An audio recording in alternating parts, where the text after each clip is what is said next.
साथियों, ये चुनावी सभा के लिए मैं कहने के लिए नहीं आया हूं। मुझे चिंता है क्योंकि उनका ट्रैक रिकॉर्ड ऐसा है।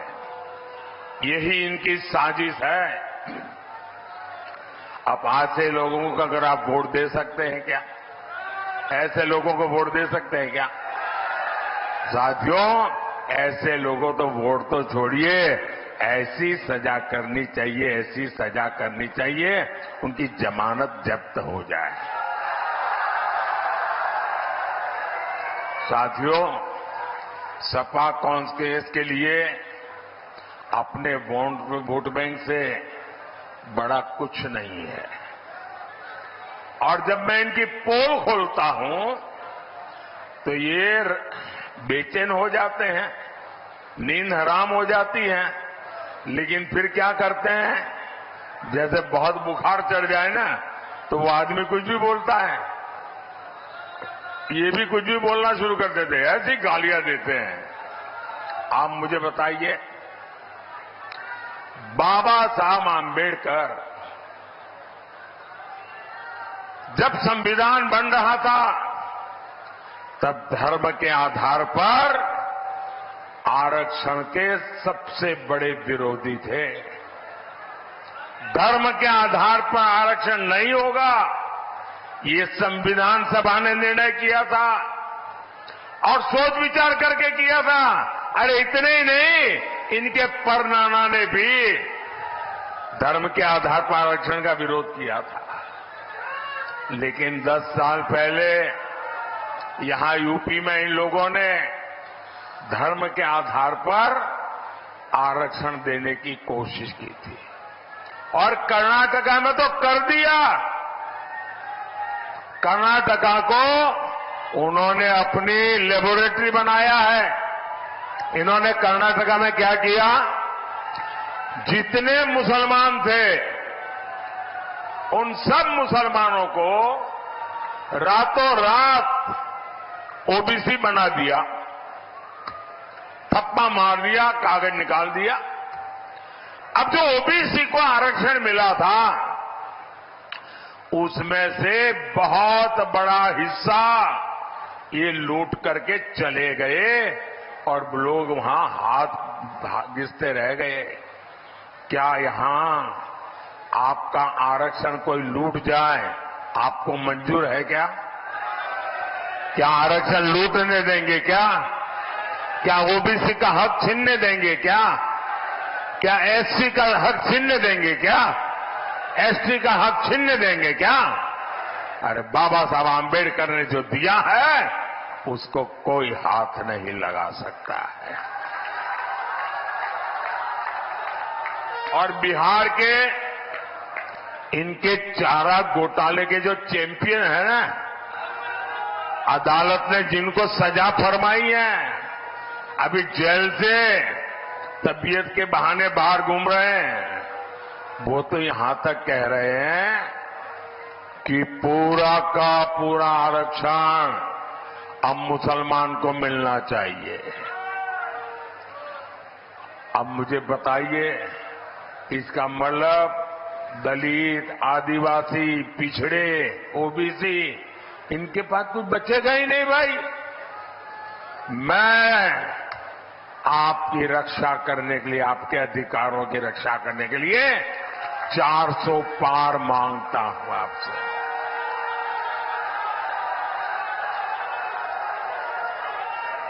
कांग्रेस के शहजादे कहते हैं ये नया ले आए भाई।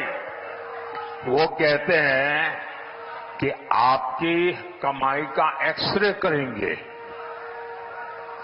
मतलब आपका लॉकर में क्या है, आपकी जमीन कितनी है, गहने कितने हैं, सोना कितना, चांदी कितनी, आपके मंगलसूत्र कहां है। वो लूट चलाना चाहते हैं। वो क्या कहते हैं कि आपके पास जो है आपसे लेकर के जिसके पास नहीं है उसको दे दिया जाएगा। मतलब जो वोट जिहाद करेगा उनको दिया जाएगा। भाइयों बहनों, ये इनका ट्रैक रिकॉर्ड है।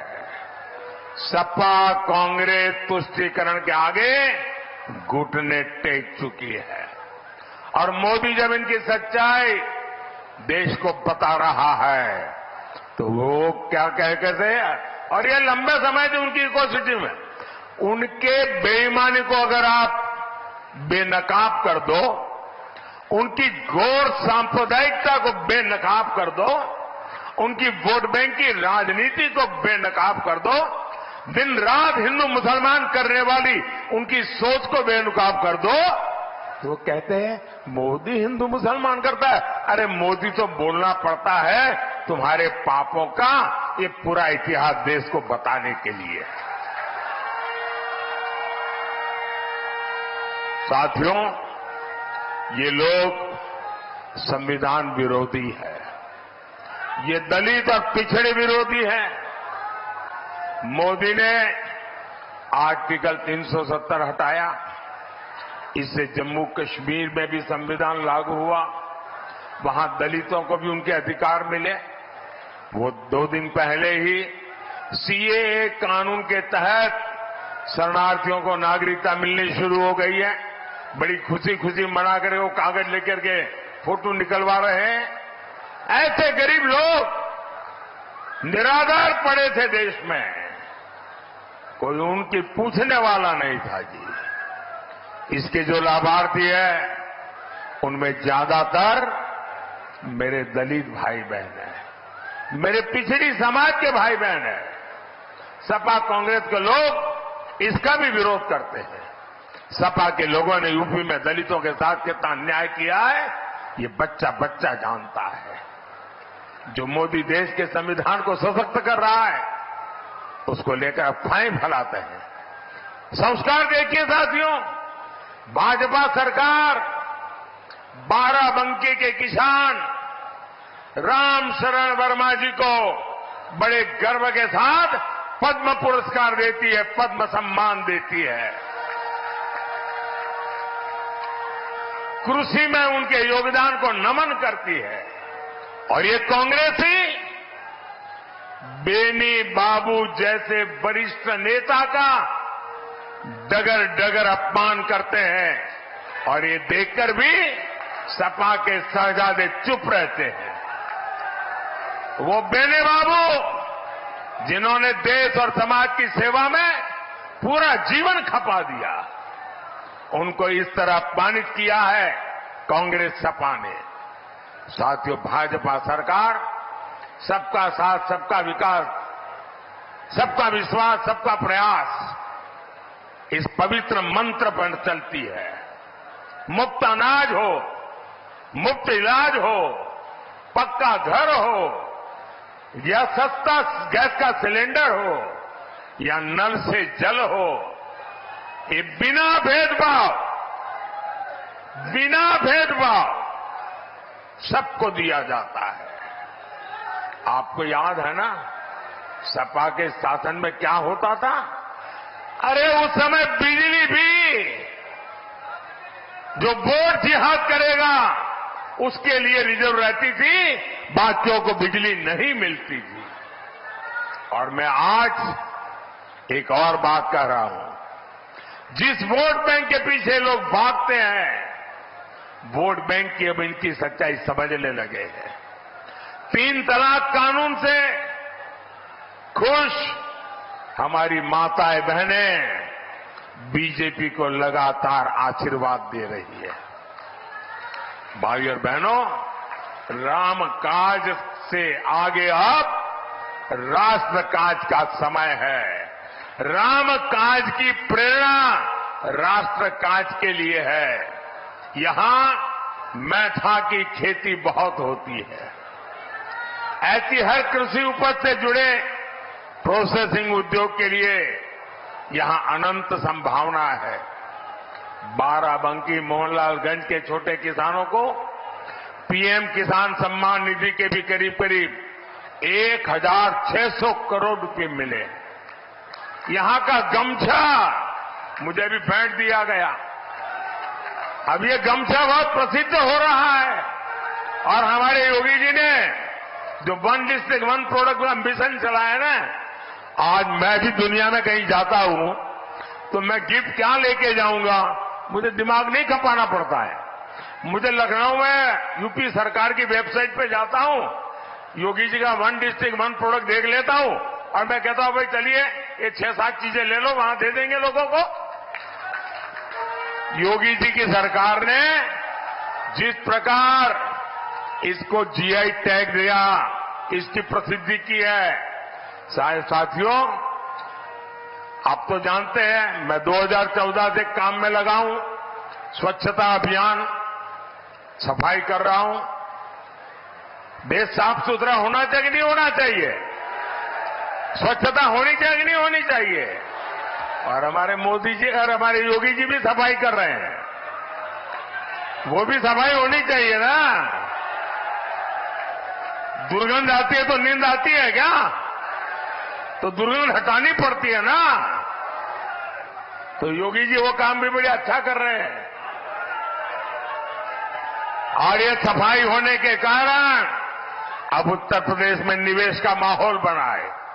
लोग विश्वास के साथ उत्तर प्रदेश में उद्योग धंधे के लिए रुपये लगाने के लिए तैयार हुए हैं। साथियों, जहां जहां राम के निशान है उन क्षेत्रों को रामायण सर्किट के तहत विकसित बनाने की योजना।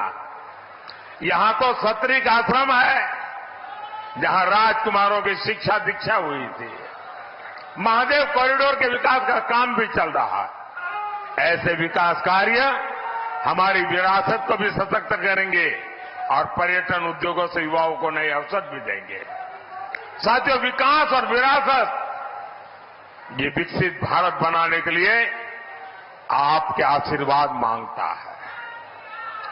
आपको भारी मतदान करना है, ज्यादा से ज्यादा मतदान करेंगे, ज्यादा से ज्यादा मतदान करेंगे, ज्यादा से ज्यादा लोग मतदान करने के लिए निकलेंगे। सुबह 10 बजे से पहले मतदान होगा। पहले मतदान फिर जलपान, पहले मतदान फिर अब आप ऐसा तो नहीं होगा जलपान याद रखोगे और मतदान भूल जाओगे, ऐसा नहीं होगा ना। अच्छा, पोलिंग बूथ जीतोगे, सभी पोलिंग बूथ जीतोगे, पुराने सारे रिकॉर्ड तोड़ोगे। अच्छा, मेरा एक काम करोगे, क्या कमाल हो यार, ठंडे हो जाते हो, जरा हाथ ऊपर करके बताइए, मेरा काम करोगे क्या? ये चुनाव वाला काम नहीं है, मेरा पर्सनल काम है, करोगे? पक्का करोगे? अच्छा, घर घर जाइएगा, ज्यादा से ज्यादा परिवारों में जाइएगा, परिवार में हर बुजुर्ग परिवार के मुखिया के साथ बैठिएगा, उनको कहिएगा मोदी जी आए थे और मोदी जी ने आपको राम राम कहा है। मेरा राम राम पहुंचा देंगे, हर घर में पहुंचा देंगे। बोलिए भारत माता की, भारत माता की। बहुत बहुत धन्यवाद। तो प्रधानमंत्री नरेंद्र मोदी को आप सुन रहे थे, जो कि उत्तर प्रदेश के बाराबंकी से संबोधित कर रहे थे और बाराबंकी से पीएम मोदी का ये संबोधन आप सुन रहे थे। यहां पर तमाम चीजों को लेकर के उन्होंने जिक्र किया, बुलडोजर के साथ साथ उत्तर प्रदेश में किस तरीके से विकास की जो रास्ता है, जो